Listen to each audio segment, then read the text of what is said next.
Olá, pessoal, boa tarde, tudo bem com vocês?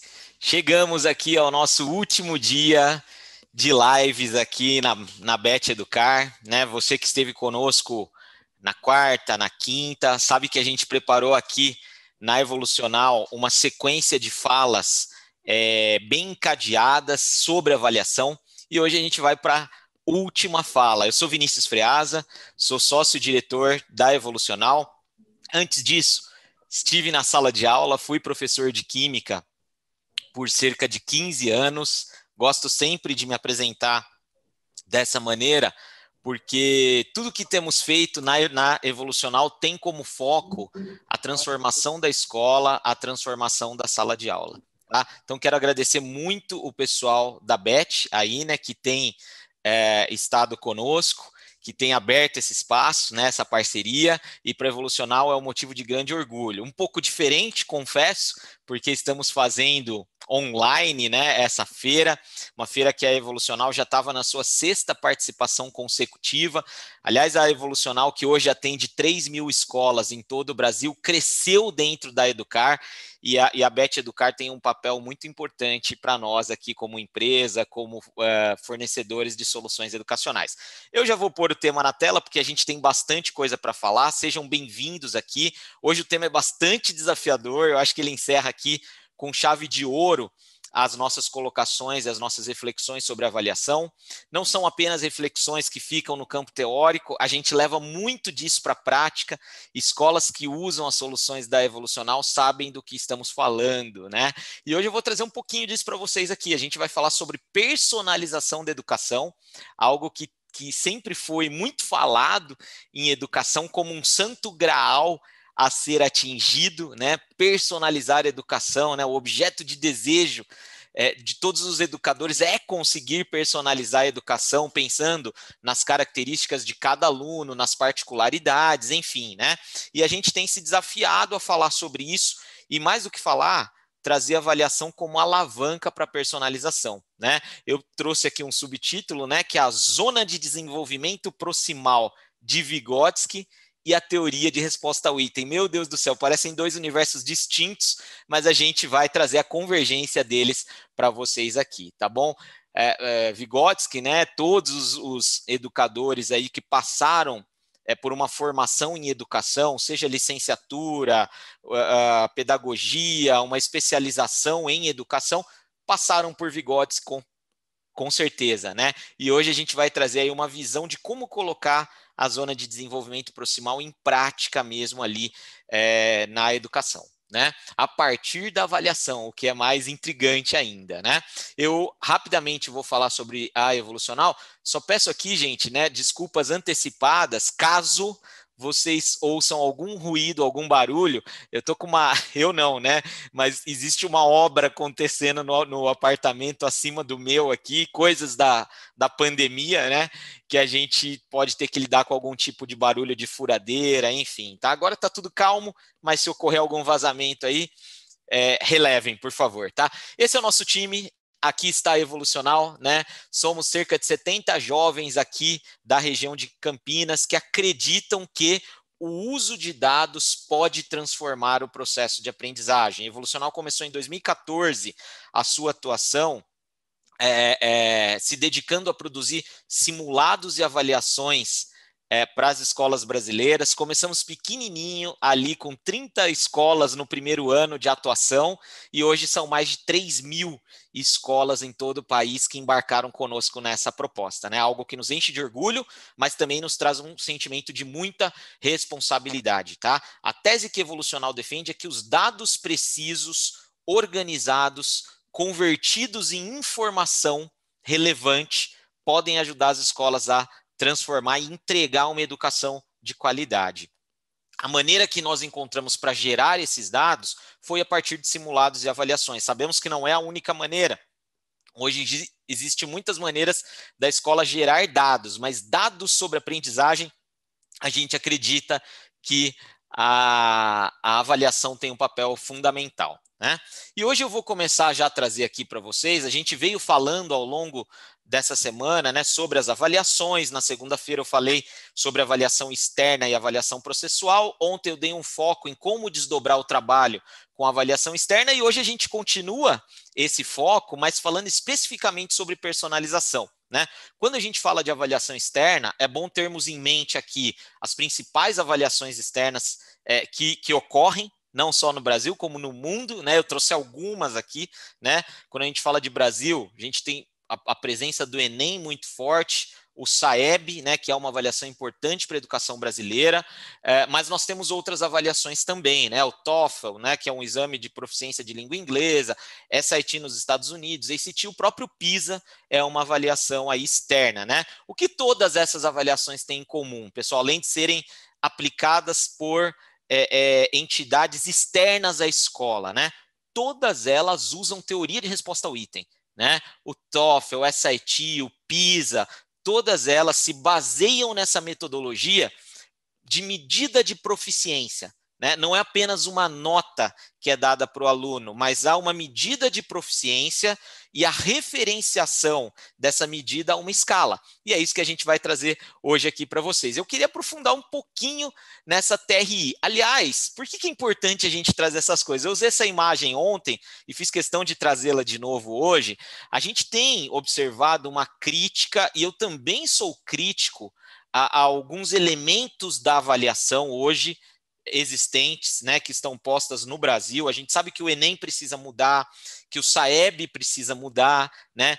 Há um movimento que olha bastante para o PISA como uma avaliação de referência inovadora, que deveríamos trazer elementos do PISA, né? O que eu quero trazer com essa imagem, com esse GIF aqui, é que nós não temos avaliação perfeita, mas é possível tirar um suco dessa avaliação, tirar coisas valiosas dessa avaliação. E quando a gente propõe um tema como esse, é justamente com a intenção de extrairmos coisas boas.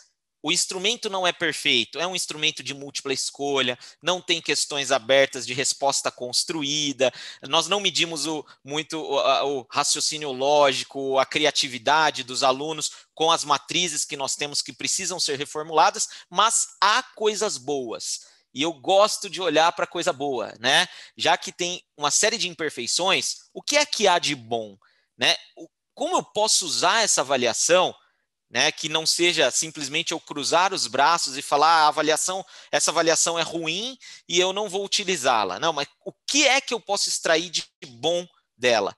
E aí eu desafio vocês a pensarem aqui comigo um pouco, né, em como que a gente poderia desdobrar os resultados da avaliação externa. Eu trouxe esse quadro ontem, não vou me demorar aqui, né, mas tem pelo menos 3 verticais que a gente pode trazer de ação dos educadores com os resultados dessa avaliação. Eu dividi aqui, ó, ações para sala de aula convencional. Seguramente aqui eu não estou falando de personalização, né? Eu chamo de sala de aula convencional a sala de aula de 30, 40 alunos, que o professor entra, ele tem um trabalho a ser desenvolvido lá e ele não consegue personalizar isso, né? Mas há como a gente aproveitar a avaliação para ajudar, pelo menos, a gente olhar para esse grupo, entender quais são as dificuldades em comum desses alunos e trabalhar com ela, né? Mas existe também nas escolas, a gente sabe, a oportunidade de trabalharmos com pequenos grupos, né? Eu gosto de dizer que o espaço que a escola tem do plantão de dúvidas, que na maioria das vezes fica ocioso, né? A escola está pagando um professor monitor ou plantonista para atender os alunos, né? Eles ficam ociosos na maior parte do tempo. E quando que lota esse tal desse plantão de dúvidas? Na véspera de prova, né? Se nós tivermos estratégias, esse pode ser um espaço riquíssimo de ação a partir dos resultados da avaliação, né? Eu acredito piamente nisso. Se eu tivesse uma escola hoje, é assim que eu estruturaria o trabalho, tá? E as escolas que estão com o Evolucional sabem o quanto eu estimulo essas coisas a serem feitas, né? E por fim, o nosso foco hoje aqui, né, é ação personalizada, tá? Essas duas coisas eu já falei um pouquinho, né, nos 2 dias anteriores, eu venho para a terceira ação aqui, tá bom? Depois eu desdobrei algumas coisas aqui, mas eu foco aqui na vertical 3, que é o que a gente vai falar hoje. Como é que a gente consegue identificar a zona de desenvolvimento proximal específica de cada aluno, porque cada aluno tem uma, né? E como é que eu posso desenhar um plano conhecendo essa zona de desenvolvimento proximal a partir do que a avaliação me permite conhecer, né? Do que a avaliação se propõe a mensurar, mas como é que eu, pelo menos com isso que é mensurado, eu consigo olhar para as especificidades e propor um trabalho. É isso que nós faremos, tá? Isso passa, gente, rapidamente aqui pelo entendimento básico do que é a teoria de resposta ao item. Muito mais do que uma nota, como eu falei, ela é uma metodologia para se mensurar proficiências. Né? Falei bonito agora, né? A teoria de resposta ao item é uma metodologia de mensuração de proficiências dos alunos, tá? Para facilitar esse discurso aqui, gente, eu vou trazer para vocês uma analogia muito simples. Quando o aluno vai fazer um teste, uma prova, que é calibrada ou corrigida pela teoria de resposta ao item, se utiliza dessa metodologia, eu gosto dessa analogia aqui também, né? É como se ele fosse fazer uma corrida de obstáculos, aonde cada obstáculo tivesse uma altura conhecida, né? Então a gente conhece muito bem o pessoal que foi lá e preparou essa prova para o aluno correr, né? Para o nosso atleta aqui no caso correr, mediu muito bem a altura de cada uma dessas barreiras aqui, né? E a partir do conhecimento do obstáculo, a gente consegue medir a capacidade desse atleta. Olha que coisa poderosa, né? Eu tenho a medida do obstáculo e como eu conheço muito bem o obstáculo, a depender do desempenho do atleta nessa prova aqui, eu consigo inferir uma capacidade. Falar, olha, esse atleta tem capacidade de pular até a altura de 80 centímetros, né? No nosso caso aqui, tá? Depois aqui ele não tem mais capacidade. É mais ou menos isso que acontece. Troquem a altura por proficiências, tá? Que a gente vai ter aí já um bom indício, né? De como as avaliações que são construídas com teoria de resposta ao item se organizam, tá? Aqui o que é importante dizer, pessoal? Infelizmente, numa avaliação como o Enem, que utiliza a teoria de resposta ao item, os obstáculos, ou seja, as questões, cada obstáculo seria uma questão, né? Que eu conheço muito bem a dificuldade dela, tá? Esses obstáculos, eles não estão ordenados por ordem crescente de dificuldade. E isso é que complica um pouco a vida dos nossos alunos na prova quando eles não têm esse conhecimento, porque o aluno ele tem a tendência de pegar a prova a partir da questão 1 e sair resolvendo. E se ele chegar numa questão que está muito difícil, se ele não tiver a consciência do que nós vamos discutir aqui hoje, é muito natural que ele perca muito tempo nessa questão, né, tentando resolver, sendo que ele deveria procurar outras questões, né, para garantir a mensuração da proficiência dele ali, né? Enfim, tá?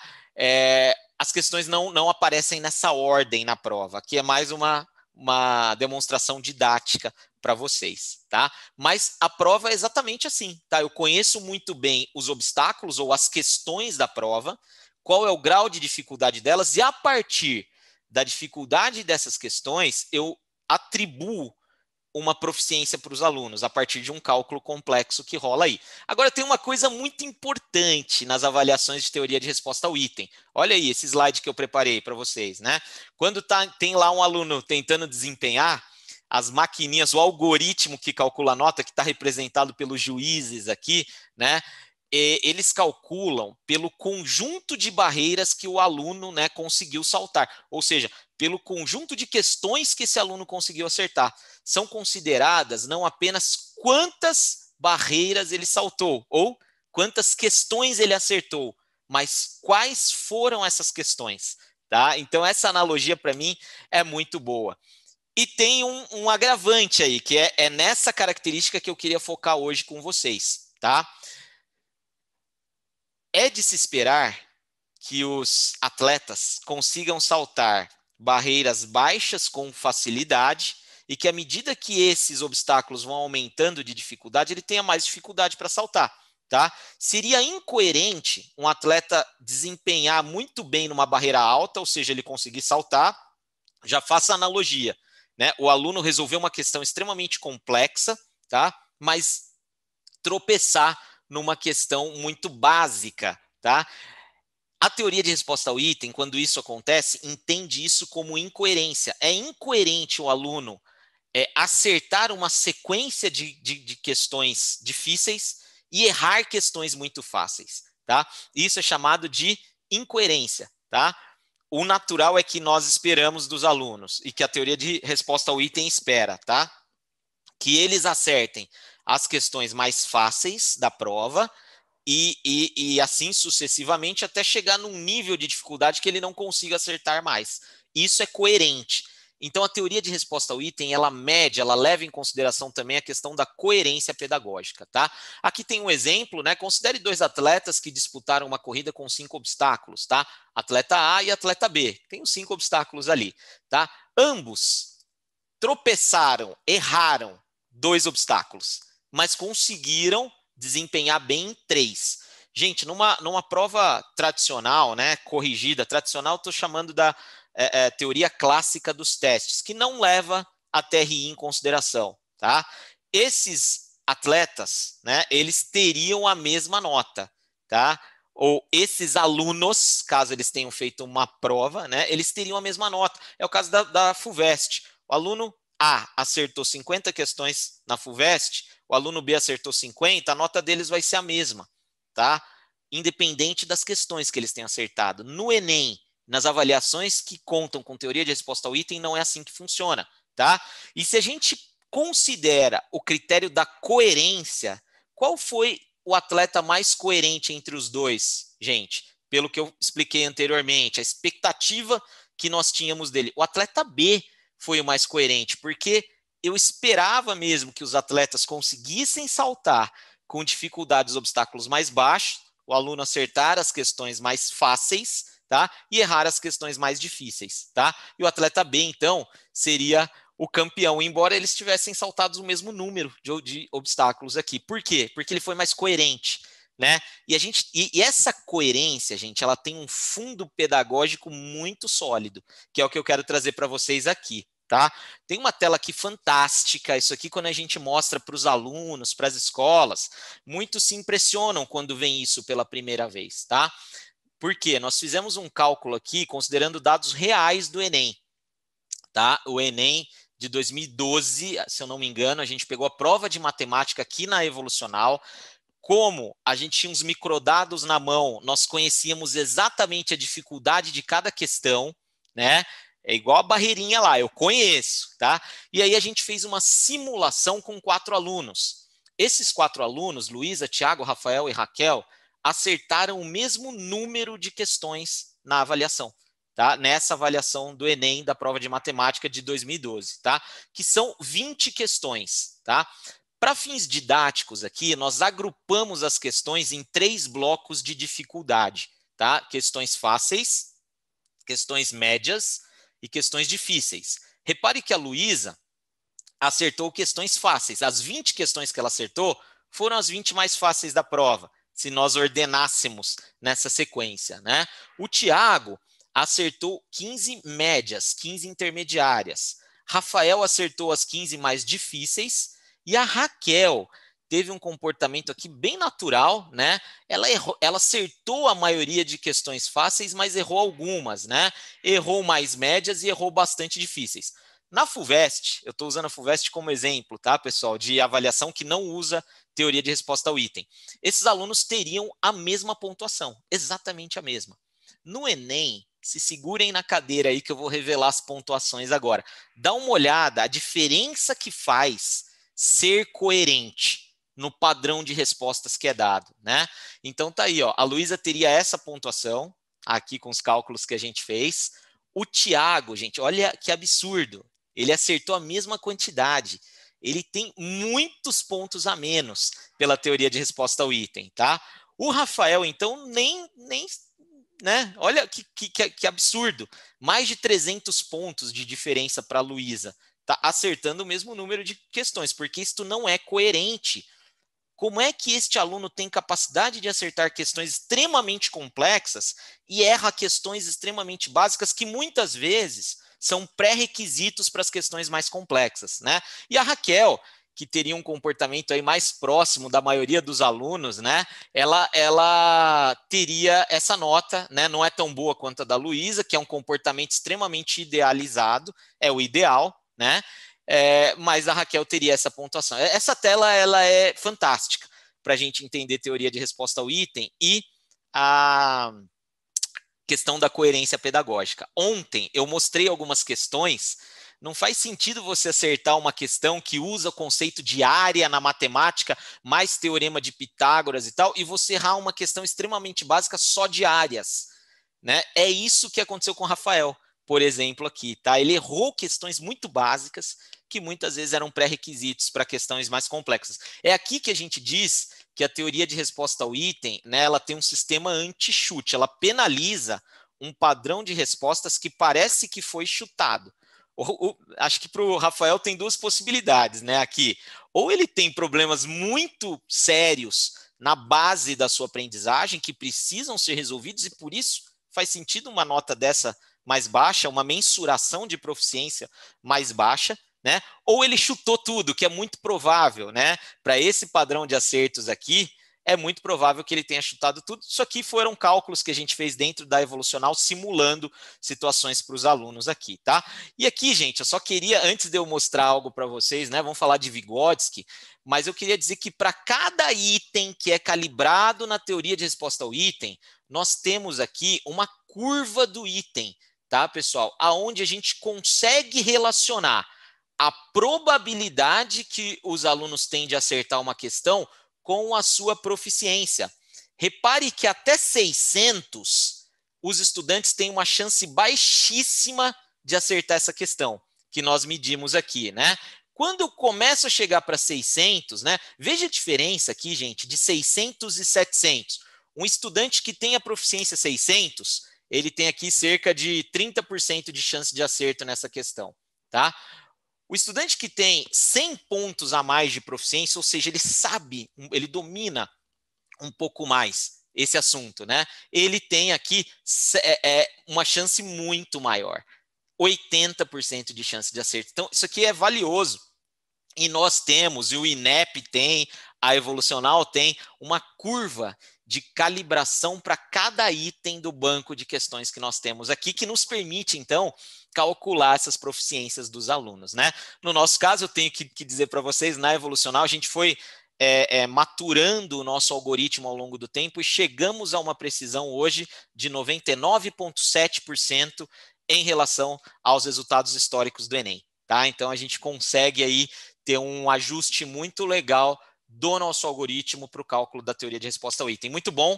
Vamos aqui para os minutos finais e falar do nosso Vygotsky, né? Todo mundo, como eu disse, né, que estudou educação passou por Vygotsky, tá? E a teoria dele bem simples, mas muito significativa, né? E diz o seguinte, olha, cada aluno tem um conjunto de conhecimentos muito bem definido, que está sólido, ou seja, ele domina aquilo. São coisas que o aluno pode fazer sozinho. Ele consegue ler o que ele precisa fazer e ele consegue desempenhar aquilo sem ajuda de ninguém, sem instrução extra, né? Existe um outro conjunto de conhecimentos que geralmente a gente tenta expandir para o aluno, né? Expandir o aluno para esse conhecimento, tá? Aliás, essa área aqui que o aluno domina, pessoal, e ela é única para cada um, é chamada de zona de desenvolvimento real, né? Real, tá ali, tá? Mas quando a gente vai lá e dá uma aula difícil para o aluno, que eles se perdem, que às vezes eles se desestimulam, por que isso acontece, pessoal? Porque a gente está tentando expandir muito a zona de conhecimento desse aluno, né? Está muito longe do domínio dele, o aluno não tem autonomia para chegar nesse conhecimento ainda, né? Ele precisa de informações, ele precisa de instruções, ele precisa de ajuda, né? São coisas que o aluno não pode fazer sozinho, tá? E aqui a gente chama de zona de desenvolvimento potencial. Há um potencial para os alunos chegarem lá, não de uma hora para outra, tá? E é aqui que o Vygotsky define, então, a zona de desenvolvimento proximal, que é um conjunto de conhecimentos próximo do que ele domina e com algumas poucas instruções, ele consegue aprender muito fácil e muito rápido tá? Para ir construindo o conhecimento dele. Eu sou fã dessa teoria aqui, eu acho que todos os educadores concordam comigo, mas a zona de desenvolvimento proximal está aqui e ela é única. Aqui é que está o desafio. Ela é única para cada aluno, tá? E o que o Vygotsky diz é, olha, educadores, devemos trabalhar na zona de desenvolvimento proximal, porque aqui vai ocorrer aprendizagem significativa. A partir do momento que essa zona de desenvolvimento proximal se tornar uma zona de desenvolvimento real, e isso estiver consolidado, aí sim, essa zona aqui de fora, que antes era potencial, ela se torna proximal. E aí o aluno vai indo, né, aprendendo por camadas aos poucos. Qual é o grande desafio, caros educadores? Na escola, você tem 30, 40 alunos. Como é que a gente faz para identificar a zona de desenvolvimento proximal de cada um dos nossos alunos? E aí é que eu trago para vocês a tecnologia, né? E eu quero mostrar para vocês como é que a gente faz isso aqui na Evolucional, tá, gente? Em linhas bem gerais, eu já deixei aqui uma parte da nossa plataforma aberta. Eu poderia falar horas sobre os recursos e as ferramentas que a gente tem aqui, mas aqui, gente, eu estou simulando o ambiente de um aluno, né? Tá vendo? Eu peguei aqui a Isabela, né? E eu estou simulando a Isabela aqui. Quando ela abre, a Isabela, vocês estão vendo que ela é uma excelente aluna, né? Aliás, tirou 920 em redação. Ela vê aqui, ó, as notas dela no nosso painel de notas, tá? E aí ela tem algumas ferramentas. Aqui eu tenho as notas por área, enfim, dá para a gente falar muita coisa aqui. Quantas questões ela acertou e quantas ela errou, enfim. E aqui, gente, eu passo a ter, ó, nesse meu canto aqui, algumas ferramentas, tá? Por exemplo, a ferramenta de provas e resoluções. Deixa eu clicar aqui, aonde a Isabela, o Carlos, a Maria, a Joana, vão poder ver todas as questões da prova, né? Então tá aqui, ó, tem as questões da prova, inclusive essas questões resolvidas em vídeo e em texto, com os distratores, importante eu dizer, quem estava ontem na nossa palestra, a gente falou de distrator, o que é um distrator, para que ele serve, né?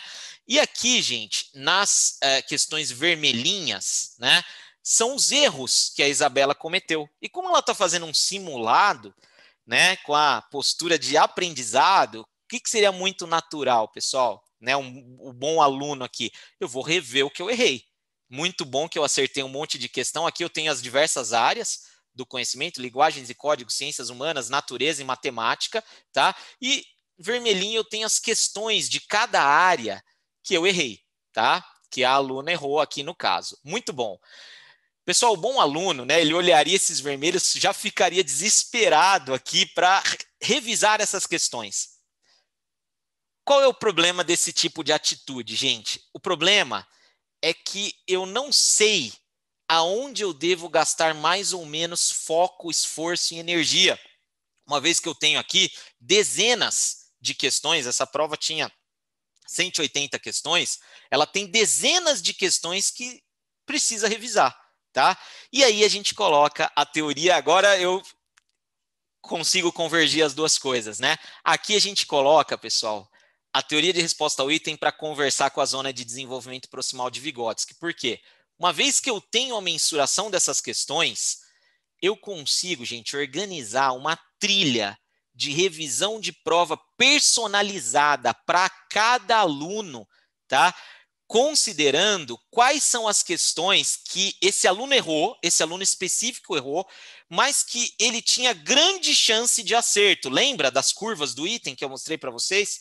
Tá? Se eu tenho esse conhecimento, ora, é lógico que eu devo, então, organizar essas questões da mais fácil que ele errou para ele até a mais difícil. Porque a mais difícil está longe da zona de conhecimento dele. Deixa ela para depois. Ele precisa consolidar conhecimentos que estejam próximos da zona de aprendizagem dele, que, aliás, a teoria de resposta ao item considera isso como coerente. E se ele revisar questões que ele errou, mas que ele teria condições de acertar, a chance de aumento de nota dele, o impacto na nota dele positivo é muito maior do que se ele acertar questões que estão muito longe. O esforço para ele acertar questões que estão muito longe, são muito difíceis, é muito alto. Aqui, com um pequeno esforço, ele vai conseguir tangibilizar o aprendizado. Deixa eu mostrar isso para vocês. A nossa querida Isabela, deveria começar a sua revisão de questões erradas do simulado. Ó, veja que aqui eu tenho todas as questões pela questão 17 de linguagens e códigos. Por que isso, pessoal? Porque nós calculamos que a Isabela tinha 92% de chance de acerto nessa questão e ela errou. Olha que bonita, a teoria de resposta ao item nos permite calcular isso. E quando eu clico aqui, ó, por exemplo, eu consigo ter um feedback específico para a Isabela dessa questão. Pessoas como você, Isabela, com essa nota em linguagens, códigos e suas tecnologias, possuem uma chance de acerto nessa questão de 92% aproximadamente. Como você errou, essa questão teve um alto impacto na sua coerência pedagógica e, portanto, no seu resultado final. A revisão dessa questão é muito importante. Vocês entenderam a lógica que a gente foi seguindo aqui? Ó, deixa eu trocar as questões. Vamos aqui para 48 de ciências humanas, também tinha 92%. Olha aqui, ó, 139 de matemática, já caiu um pouco a chance de acerto.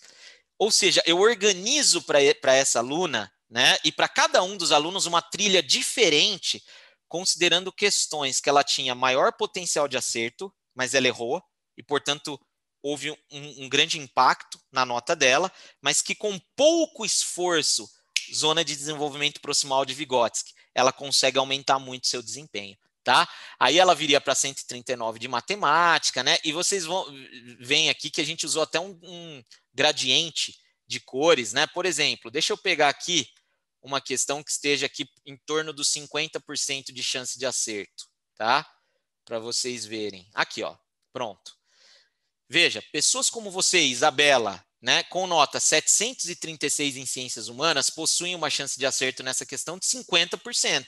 Você errou, mas esse comportamento é possível para pessoas com este grau de proficiência. A revisão dessa questão é importante, pois ela está exatamente no seu nível, na sua zona de desenvolvimento proximal.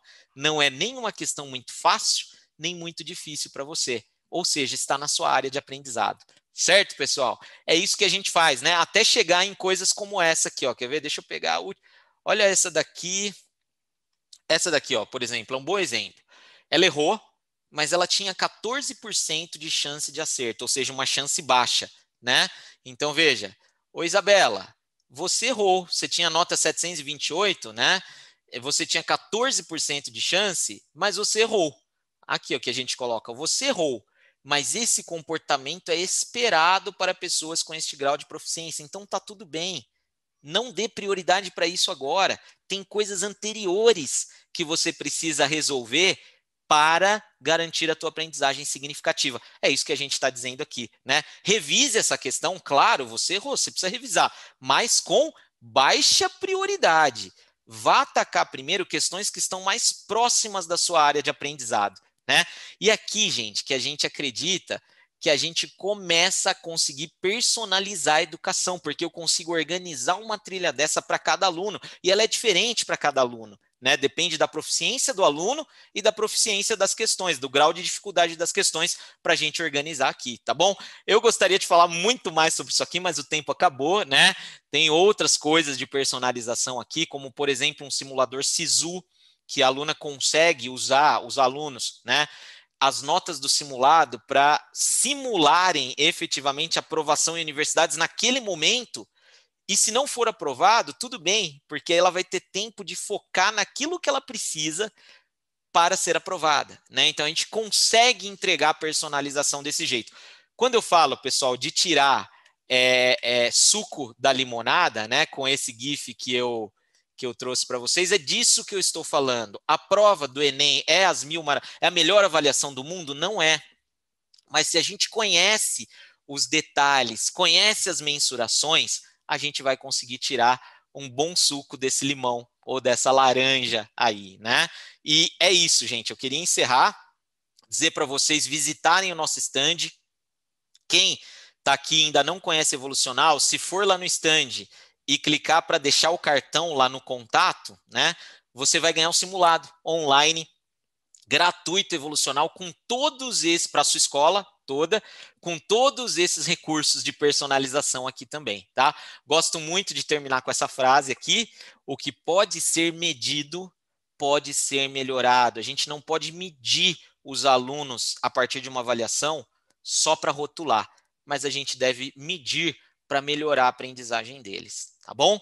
Muito, muito, muito obrigado. Valeu, Bet Educar, né, pela oportunidade que nos deu aqui de estarmos juntos. Esperamos que numa próxima a gente esteja presencialmente para vocês conhecerem a Evolucional. Passe lá no stand, está cheio de coisa para explorar no nosso stand.